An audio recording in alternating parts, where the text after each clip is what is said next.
Welcome back to True Talk Cafe. I'm Renee, and I'm joined by Anna, Carla, and unfortunately, Lolly can't be with us tonight, but we wish her well. So say hello, ladies. Hey everyone, so glad you're here with us today. Hey everyone, as usual, we have a fantastic episode lineup. And we're especially thrilled to welcome a special guest to the cafe today, Dr. Daniel Villanueva Jr. Get the junior in there. Dr. Villanueva is a sought after independent educational consultant who provides expert services in strategic planning, software implementation, data analysis, marketing and communication, and enrollment planning to institutions across the United States. So you want to stay tuned to hear what he has to say. Welcome, Dr. Villanueva. Thanks so much, Renee, for having me, and I'm excited to be here on today's episode. All right. So before we dive in, can you tell our listeners a little bit about yourself and your journey? Sure. Well, as you indicated in the introduction, my name is Dr. Daniel Villanueva. I go by Daniel. I am a first generation college student and first generation professional, still navigating the world as a first gen, learning how to work in corporate, how to work in higher education. And I've navigated from community colleges to state universities to private institutions to public land grant for my education. Having been a product of the community college, I started at Blinn, transferred to Texas Tech, went to TCU to get a master's, and then finally finished my PhD at Texas A&M. And concurrently, I've made my life in education, and I've worked at community colleges, state universities, and private elite institutions, having worked at Blinn College, Lone Star College, navigating to the University of Houston downtown, and then most recently working at Rice University. And so the diversity of experience, both as a student and as a professional, really has added to the value of kind of my expertise. And meanwhile, I launched a independent consulting firm about a year ago today, and it has been wildly successful, overwhelming, and really, really good. So that's a little bit about me. I've made my life in education and of education, and believe education has transformed me and in our future to come. That's awesome. What a background. You are the perfect person to join us on this particular portion of our series. So we've reached the final step in that series, which is called Acknowledge, Adjust, Align. And we are going to be talking about aligning today, which is executing and sustaining progress. And it's time to take everything we've uncovered and adapted and align it with consistent actions and habits that support sustainable growth. So let's get into it, ladies. All right. So let me just add very briefly that Daniel is a very dear friend of mine. I admire him tremendously because he has done so many things. It has impacted so many lives professionally and also students. So I'm very, very glad. And I think it is truly an honor to have him here in the podcast today. And I know that you're going to learn a lot from him. So you've acknowledged the gaps. You made the necessary adjustments. Now it's time to align your daily habits, environment, and mindset to support real, lasting progress. Small wins, big impacts, the power of consistent actions. So we're going to start with the first question. So what is one small win that has kind of made a big impact in the long run? And why do you think that consistency matters more than perfection? Well, I think that so many of us are raised in the idea of perfection, whether it's by our parents and childhood trauma, or if it's society and what we see on social media and where we hear in the traditional media outlets. And the reality is nothing is perfect for anyone. And I think the faster that we all kind of realize that we're all struggling in some forms or fashion, and that progress is really iterative and it's really incremental, meaning did you do better than yesterday? That's enough. It adds up over a course of a month, a week, a year, where you look back and you say, wow, these are the things that I've done. I would say, one of the small wins that I've done recently is and it's small in terms of just kind of the number and what like people would think about, but it really is a lot of hard work, is weight loss, right? That's a small win when I think of being consistent and holding myself accountable and being in this iterative state, right? You can't do this if you're not a healthy individual. And that weight loss comes not necessarily intentionally for me, but it's really to manage my ADHD and anxiety and getting in the gym every day and making sure that I am committed to physical activity is the small one. So this morning I got up. I was up at 4:30. I was at the gym at 5. I did my hour workout. I yelled at my trainer. I came home and took a shower, and I consider that a really small win. But I've had a good day with anxiety and a good day with ADHD, and I'm here this afternoon on time and ready and prepared. So to me, those are the small wins. I love it. And I can totally relate with not the 4:30 and 5 a.m. I don't understand that language. I don't think I speak that language, to be honest with you. But definitely something that you mentioned, going through. It's not necessarily about the losing weight. It's like there's other things in our mind, and that's sort of alignment, right? Aligning that, and being consistent in that process. And when we think about that, we also want to move into accountability and community. So staying motivated through connection, right? These ladies are motivating. I don't know if you know about Renee, but she's a dancer. And, she's only done minor things like once on Broadway, etc. But, she's a dancer and she's always motivating me. I'm like, I'm going to do what she does, not at 4:30 or 5 a.m., but I'm going to do it. So when we think about that, who's someone in your life that keeps you accountable? You know, I'd have to say me, and I know that's an unusual answer, but I'm really hard on myself in terms of progress, and no one can beat me up better than myself.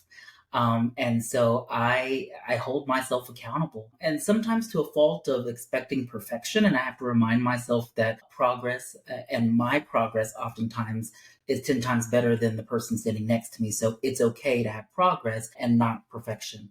But I also think this unique world that I've kind of stumbled in on social media really helps me to be accountable. I publicly share what I'm doing, how the progress is, what I'm thinking, what my goals are. And I engage with followers on many of my platforms, and they hold me accountable, right? I got a message last week that said, "Are you ever at work?" Because I'm in this remote position that allows for the opportunity for me to work in different locations. And so when I was on campus, I took a picture and I posted it and I said, for all the haters who say, "Are you ever at work?"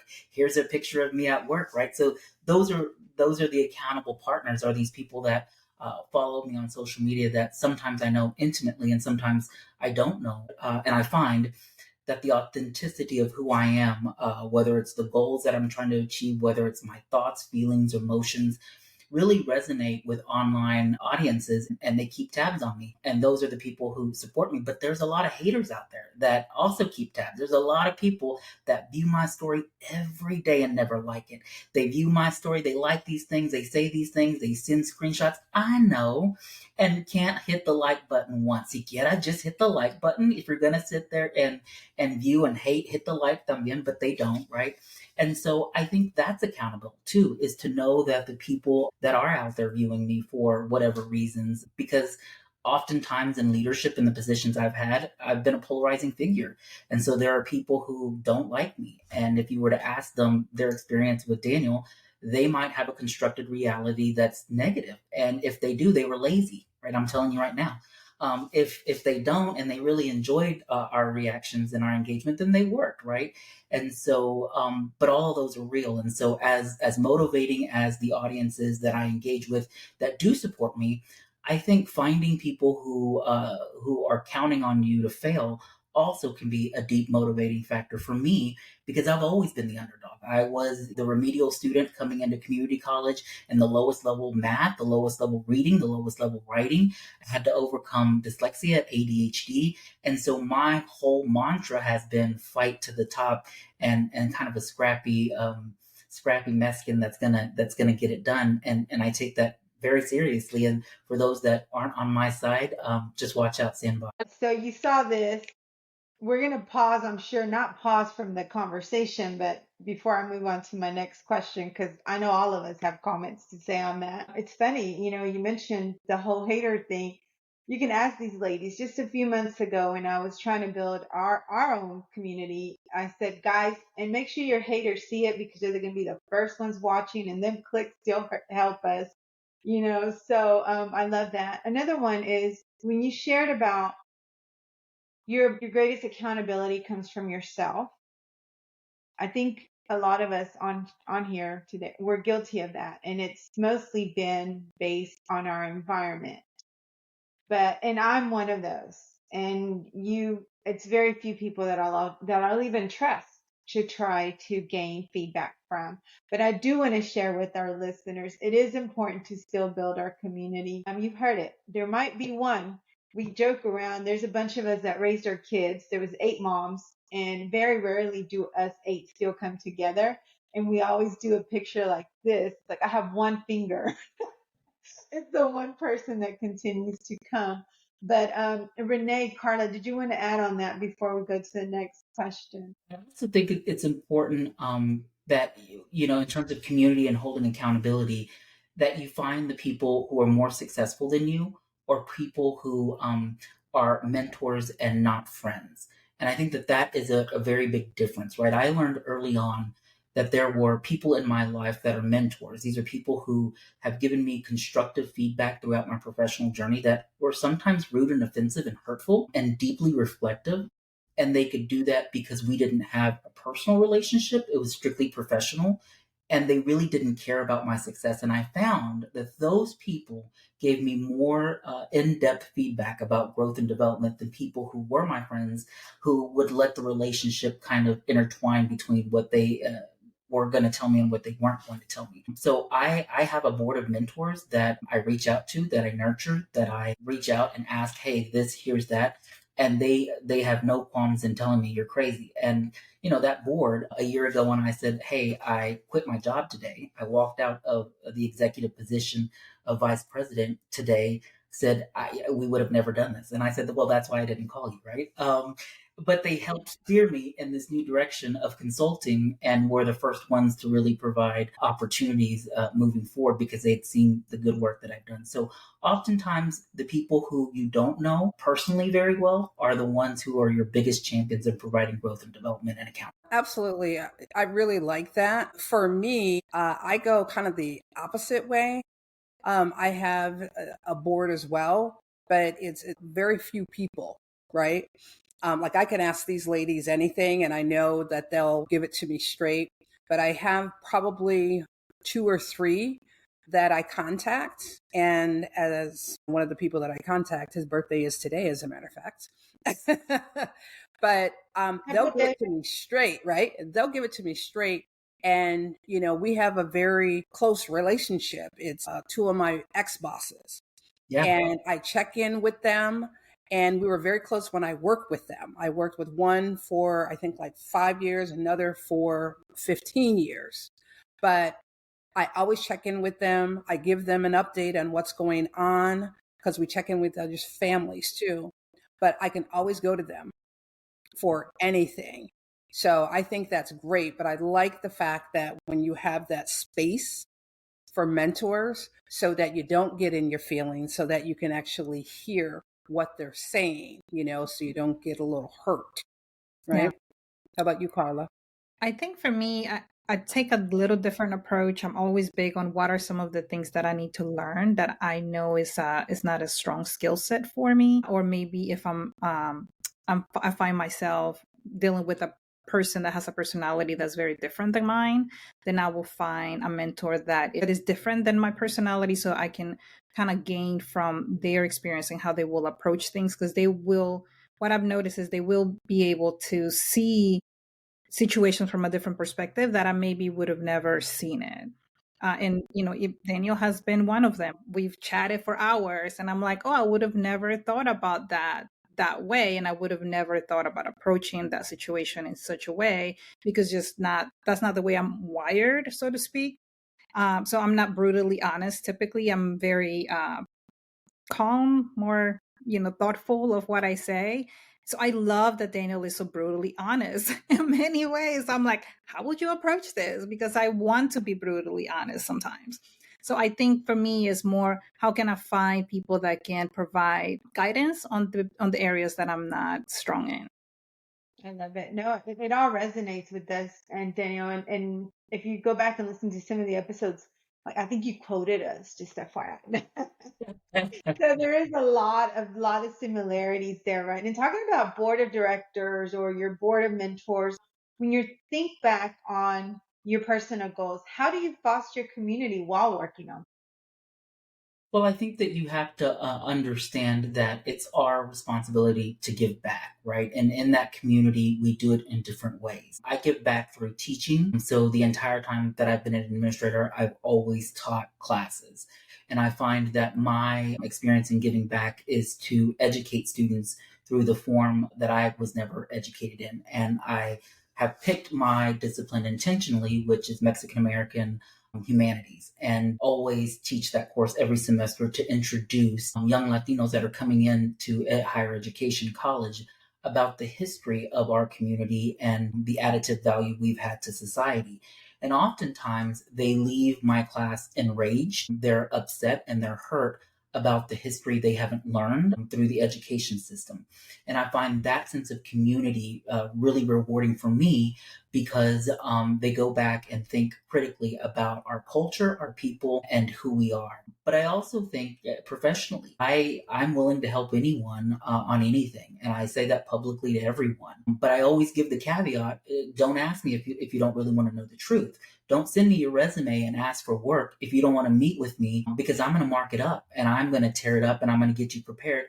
But I'm not going to fix your resume. You're then going to have to meet with me and I'll walk you through it and I'll help you. And sometimes what I find is people really are looking for champions and advocates and not mentors. And I do really well at mentorship as well as championing and advocating, but only after there's been a mentorship relationship and I see the development coming through. But I think it's our responsibility. When people reach out to me via LinkedIn, whether I know them or not, I stop and help. I've done a countless amount of resume writings. I've put people in contact for positions. I'm always networking on behalf of myself and others, and find that as a natural gift and ability that I'm able to help any and everyone who I engage with. I really like that.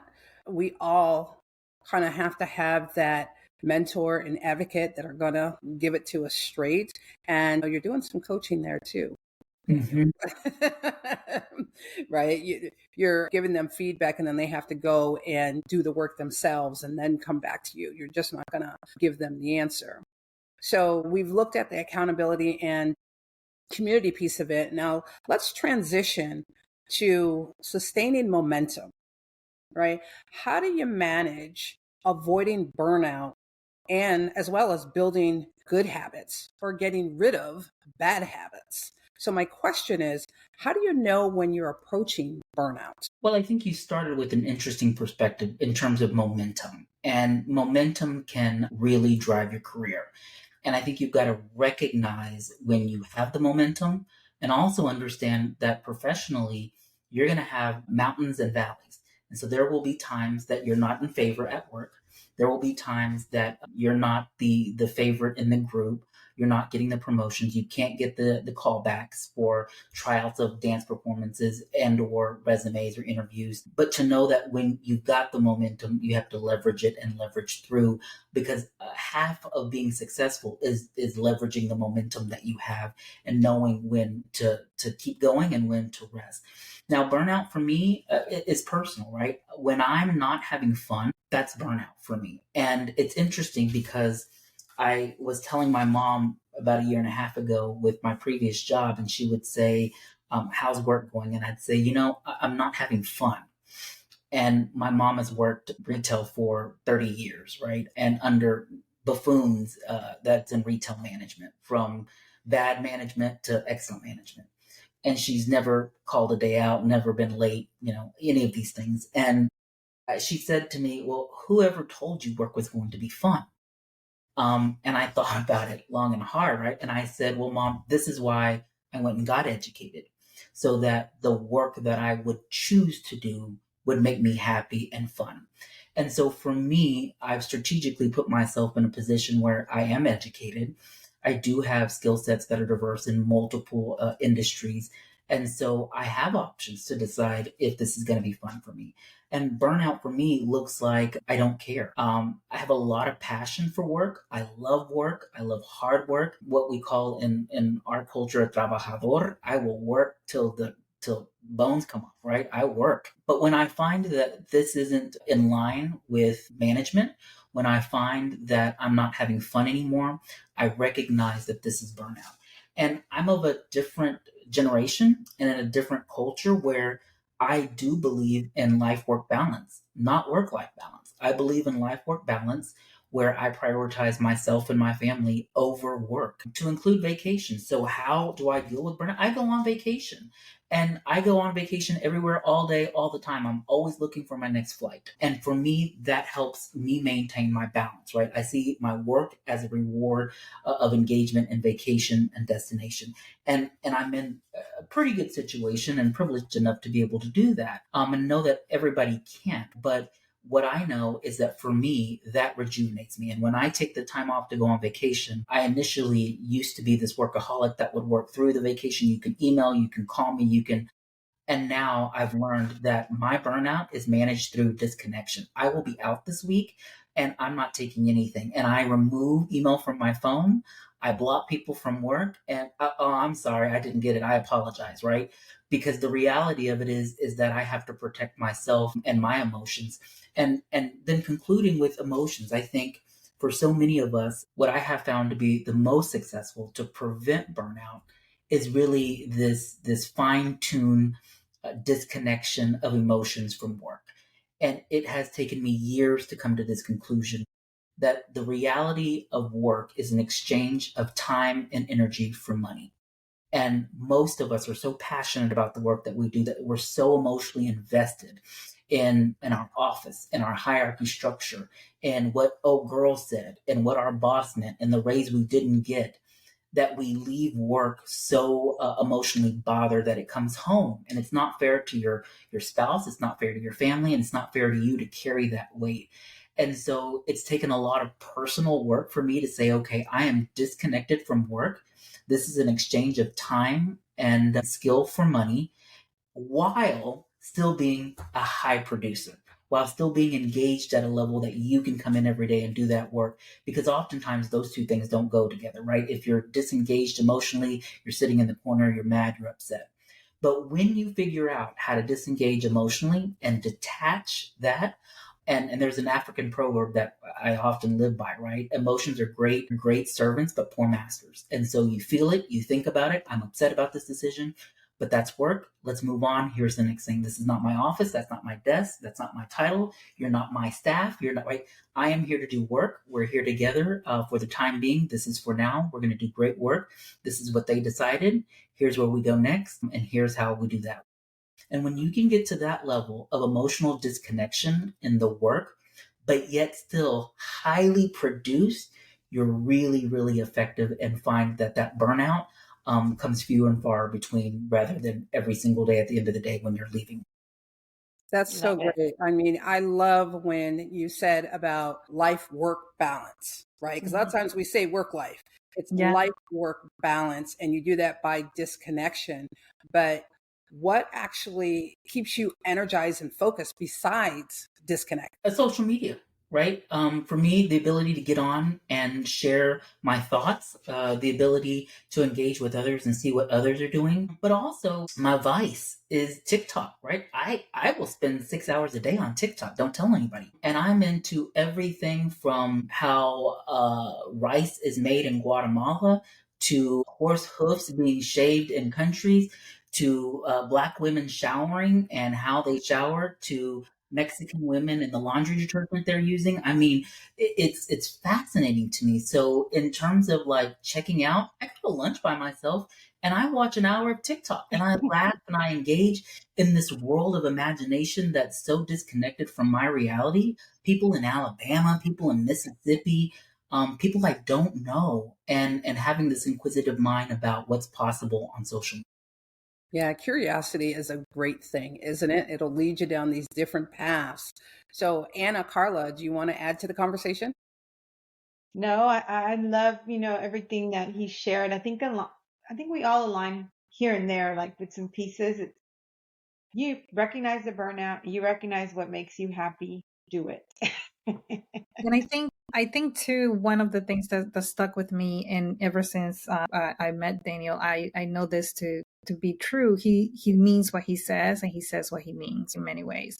And I think when you say that you're going to completely disconnect, I think you really have to mean it, because Yeah. oftentimes we say, okay, I'm off, I'm at work, but then something happens and they call you, oh, I really need you, so you answer the phone. And it's like, no, like you have to respect your boundaries. And I think that has made a big difference for me in my new position. I don't even connect my email to my phone. And I Yeah. just connected our chat, but I haven't connected the email, and I am not going to. And I've been very clear about that, that I'm only answering email and responding when I'm at work. But if you haven't already, so a tip for our listeners, if you haven't already, make sure that you do follow Daniel on LinkedIn. He does have a lot of really great research and things that he writes and publishes. So please follow him. They're very interesting and they're a lot of fun. They're very authentic. I will say that. So if you have feelings and you don't like hearing some things, you may not like it, but he is very authentic. So you will love it. So talking about that, Yeah. sorry. Yes, exactly. Social media, that's definitely a strength for you, Daniel. What platforms do you feel have helped you level up professionally? I think LinkedIn. I think people are really behind the times on LinkedIn and they don't see the power of this platform. I have been able to get sponsored brand deals. I've gotten consulting work. I've gotten speaking engagements. I've gotten book offers. And really, just by being authentically me, um, it has changed who I am. I get people from colleges and universities all across the nation that are like, "Hey, we have this presidency, and we see what you're doing. We think you should really apply for this." I mean, it's just to me one of the underutilized tools that are out there. The job I got right now at Rice, I found online on LinkedIn and connected, and we were able to make a connection and go through the process. So I think for me, LinkedIn has really been transformative in my work. I think that it's a slippery slope because oftentimes what we see LinkedIn is as is kind of a brag corner, a corner where we say, "Oh, I'm so excited I've been promoted," or "Oh, this and oh that." And the realities of work and professional life is that this is really hard and it's really challenging, and we're going to fail a lot at this, and people don't talk about. And so I'll never forget the first time I shared kind of a viral article that I didn't know would go viral. It was of the first time that I had ever been fired from like an executive position, and writing about the moment that it happened and how it happened so quick, and what I felt and how my ego felt, and what I did afterwards. And I wrote it kind of as a therapy piece to myself. Like, Daniel, you've got to kind of get over this that happened to you. And to date, like over 1.7 million people have viewed that article. 20,000 people have liked it. And I had people from all over, all walks, like email me and message me on LinkedIn to say, "Oh my God, this resonated with me so much. I'm an EMS doctor and this happened to me," or "I manage JC Penney's and this happened to me." And I really felt like the platform, LinkedIn, was really only isolated to these voices of success when nobody is really talking about the buffoonery of being gaslit at work, right? To sit there and be told 2 + 2 = 8 by your boss when you know it equals 4. And you're sitting here like, if everybody acts like it's okay, right? Or to sit here and think that none of us have been through these difficult managers that are horrible people and human beings, and we're supposed to just sit back and say, "Oh, that's just corporate and that's how we're going to manage." No, let's tell the story that you are going to be managed by one of three people, right? Either a parent, an adult, or a child. And once you figure out who your manager is and you figure out how to work with them, if it's a child, they're going to throw a fit. You never know their mood, right? We've all had that manager.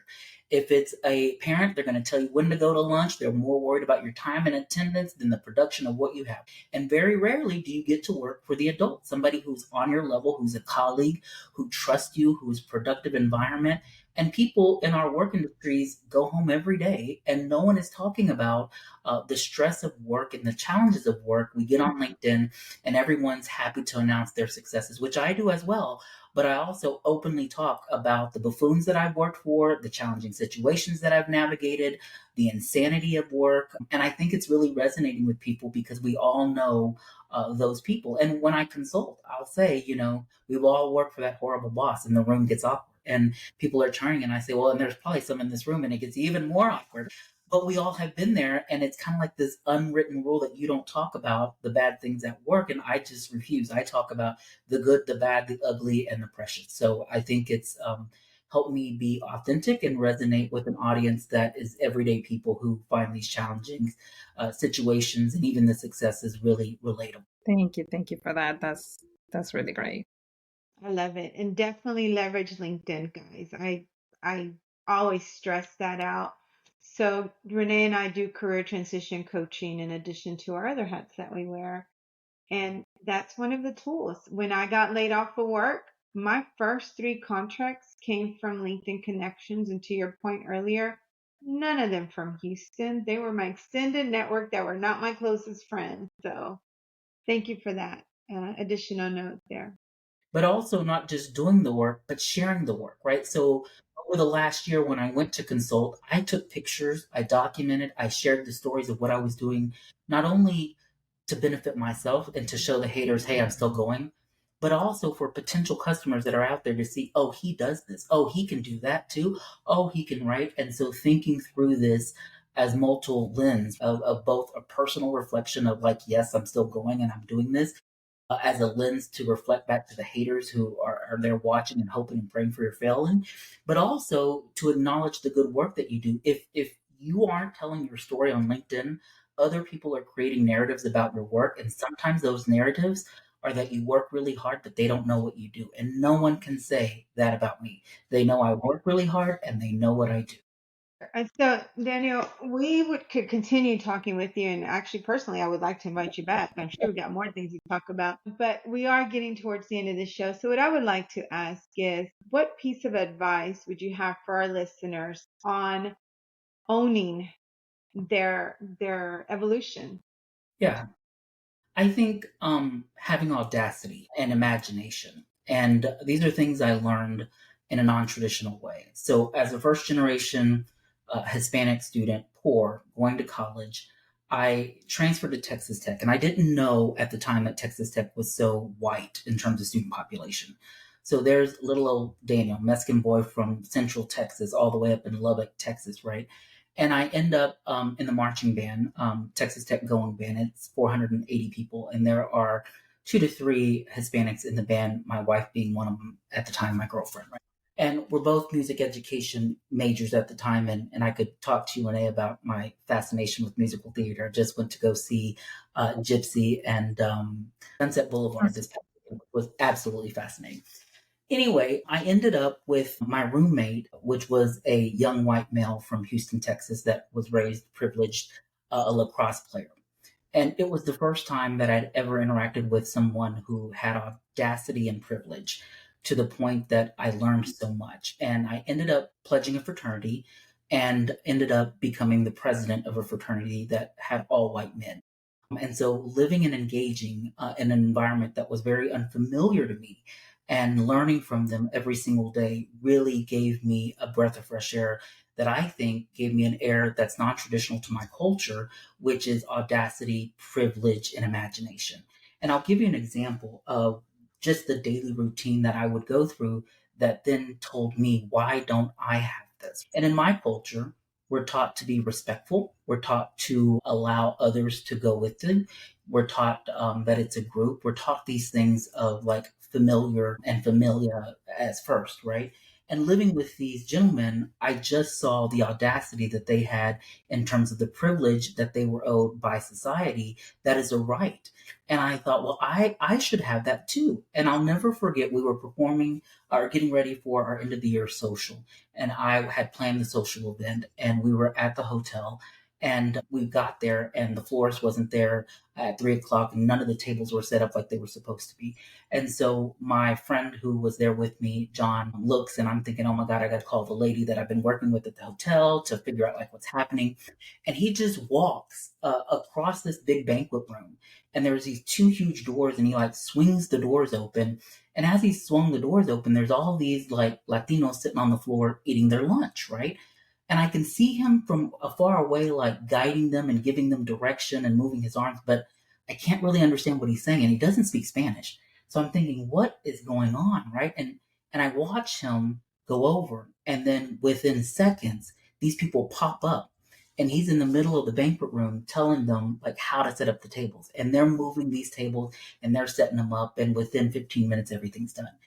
And here I am thinking about, oh, let me call the person I was working with. Let me figure out like how we can arrange this. And so on the way home, I said to him, John, like, did you work here before? Like, did you know these people? And he said, no, if you just act like you know what you're doing, have the authority and tell people what to do, they'll follow. And it was instances like this every day that I would look at this and say, why don't I have that? Why is that not set to me? And after 4 years, I thought to myself, you know what? I deserve this too. You know what? I can do that too. And then along the journey, meeting a lot of dumb people who are successful and realizing, God, if she has a doctorate and can't spell, then I can go get a doctorate. Man, if she's a vice president, she's that stupid. I could do that. So this idea of imagination and audacity and privilege to just claim it and go and do it, I think is what I would leave people. You're as smart as these people that are in these boardrooms making these decisions, having these discussions. You're as smart as the buffoon you've worked for who doesn't know what they're doing in terms of management. So why settle for being second place and saying, I'm not ready, that's not for me, I'm not sure. You'll never hear that out of my mouth. Move over, let me try, let me see, I think it's my turn. And I've been denied a whole lot and I've been failing a whole lot. But in that process, there are multiple things that I win at, multiple things that I succeed at. And over the acclimation of time, it adds up and there's more wins than losses. I love that, Daniel. Having the audacity and access, right? When you walk in that room, turn on the audacity and do what you got to do, right? So, Daniel, where can our listeners connect with you? So I would tell them to connect with me on LinkedIn. I'm on Instagram and I'm on Facebook and I'm on TikTok. And nobody seems to be interested in my personal life. I can't get a following on any of those. But boy, do I have a following on LinkedIn. And so when I try to show like who I am getting a haircut or like at the gym or on vacation, nobody follows me. They don't care about that. But when I write about like successes and failures and professional development and coaching, everybody loves that. So I would just tell them to go to LinkedIn and follow me there. That's where you'll connect and I respond, I engage, I meet for coffee, and I'll help in any way that I can. Okay, cool. And we'll also put your LinkedIn link in the show notes. Okay, so our listeners can follow you. So we're wrapping up this series. I'll acknowledge, adjust, align. It's been fantastic. We were so honored to have you as part of the series, Daniel. And we hope you come back for another episode down the line. Yeah. Right? So, Audacity. right? Audacity. If this series spoke to you, our listeners out there, share it with a friend. Leave us a review and follow True Talk Cafe for more real talk and real growth. So until next time, stay aligned and keep rising. Bye, everybody. Everyone. Hi, everyone. Thank you.